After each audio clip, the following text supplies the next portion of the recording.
This is not a drill. Repeat. This is not a drill.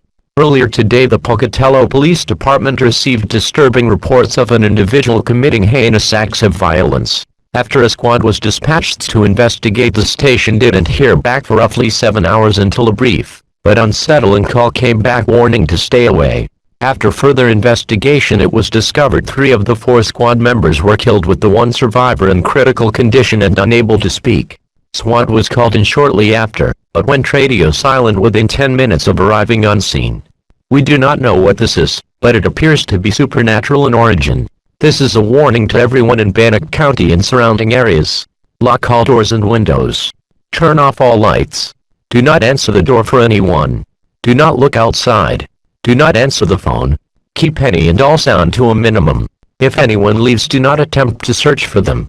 Tune in at 12 p.m. tomorrow for updates. This message will repeat once, and then all stations will be shut off.